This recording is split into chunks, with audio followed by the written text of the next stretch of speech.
నేను అది అయోధ్యలో వచ్చే వాళ్ళందరికీ నిత్యం అన్నదానం పెడుతున్నా, అన్నప్రసాదం ఇస్తున్నా. ఎవరు వచ్చినా కానీ ముందుగా నాకు ఇన్ఫార్మ్ చేస్తే వాళ్ళకి రెడీ చేసి పెడతా. ప్రస్తుతం 1000 మంది పైన వస్తున్నారు. మన తెలుగు వాళ్ళకి భోజనం దొరకదు అక్కడ, అందుకని అందరికీ ఉచితంగా పెడుతున్నా.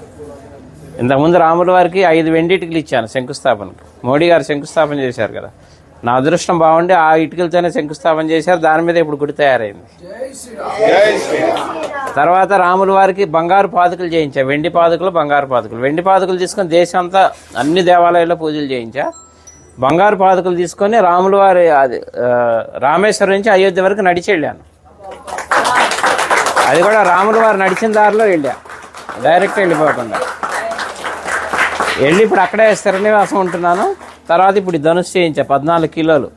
రాముల వారి వనవాసం 14 సంవత్సరాలు, అందుకని 14 కిలోలు చేసా. కిలో బంగారం, 13 కిలోలు వెండి. ఇది రాముల వారికి కోదండరాముడికి వచ్చాయి చేతిలో ఉంటుంది, ఫస్ట్ ఫ్లోర్లో వచ్చాయి రాముల వారి చేతిలో. ఇప్పుడు నా మిస్సెస్ అక్కడే ఉంది అయోధ్యలోనే, నిత్యం అన్నప్రసాదం ఆమె చూసుకుంటుంది అక్కడ.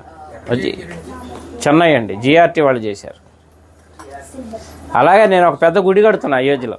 అంటే రాముల వారి గుడి ఉందిగా ఇంకెందుకు అనుకుంటారేమో. నేను పెట్టేది వంశవృక్షం.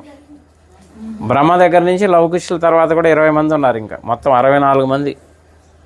తర్వాత సీతమ్మ వారి వంశం, చంద్రవంశం, సూర్యవంశం, చంద్రవంశం, మొత్తం 450 విగ్రహాలు వస్తాయి. అంటే రాముల వారి వంశంతో పాటు రాముల వారికి అనుబంధం ఉన్న ఎవరెవరు ప్రముఖ వ్యక్తులు, మహా ఋషులు ఉన్నారు కదా, సప్త ఋషులు, వాళ్ళకి ఎవరెవరు సాంగత్యం ఉందో అందరి విగ్రహాలు పెట్టిస్తున్నా. ఎందుకంటే మన ముందు తరాలు వాళ్ళకి తెలియాలి రాముల వారి వంశవృక్షం అంతా. అందుకని శాశ్వతంగా ఉండాలని పెద్ద స్థలం కూడా తీసుకున్నాం, ఒక 5 ఎకరాలు. అక్కడ పెడుతున్నాను. 5 సంవత్సరాల ప్రాజెక్ట్ అది, రెడీ చేస్తున్నా. అలాగే ఇప్పుడు అయోధ్యలో అంటే మన తెలుగు వాళ్ళ తరఫున నేనేం పని చేసినా తెలుగు వాళ్ళ తరఫున చేస్తాను. అయోధ్యలో వాల్మీకి ఎయిర్పోర్టు, ఇక నేను వెళ్తూ వస్తూ పోతూ ఉంటాను కాబట్టి 2-3 సార్లు చూశాను, కానీ నాకు ఎందుకో లోటుగా అనిపించింది. అక్కడ ఒక విగ్రహం పెట్టిద్దామని గవర్నమెంట్ అప్రోచ్ అయితే పర్మిషన్ ఇచ్చారు, సెంట్రల్ గవర్నమెంట్. 16 అడుగుల వాల్మీకి విగ్రహం పెడుతున్నాను. ఆ విగ్రహం కూడా రెడీ అయిపోతుంది ఇప్పుడు. అది కూడా ఎవరన్నా సహకరించినా కానీ తీసుకుంటున్నా.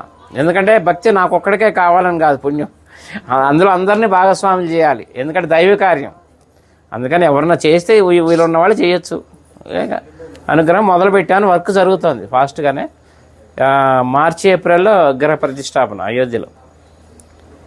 అట్లా అన్ని కార్యక్రమాలు మీరు ఎవరు ఎప్పుడు వచ్చినా కానీ నాకు చక్కగా నాకు ఫోన్ చేస్తే ముందుగా అన్ని ఏర్పాట్లు చేస్తారు. రూములు కావాలన్నా అక్కడ 48 రూములు కూడా కట్టబోతున్నాను.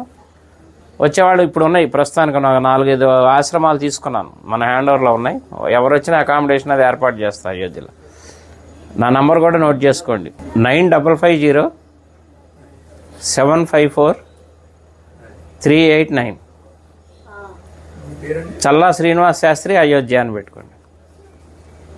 ఇంకా నేను ఉండబోయేది అక్కడే, హైదరాబాదే మాది కానీ మణికొండ, కానీ ప్రస్తుతం ఇంకా షిఫ్ట్ అయిపోయినాం అక్కడే ఉండి వచ్చే భక్తులకి సహాయం చేద్దామని అక్కడే ఉంటున్నాయి. ఇంకా రామ భక్తులకి సేవ చేసుకునే భాగ్యం ఇప్పించాడు రాముల వారు నాకు.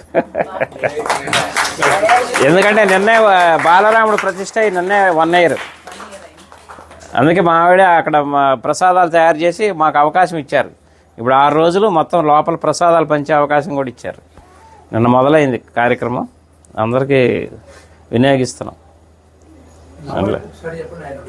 9550-754-389. చల్లా శ్రీనివాస్ శాస్త్రి అయోధ్య. ఓకేనా? ఎవరు ఏ టైంలో చేసినా కానీ నేను అందుబాటులో ఉంటాను.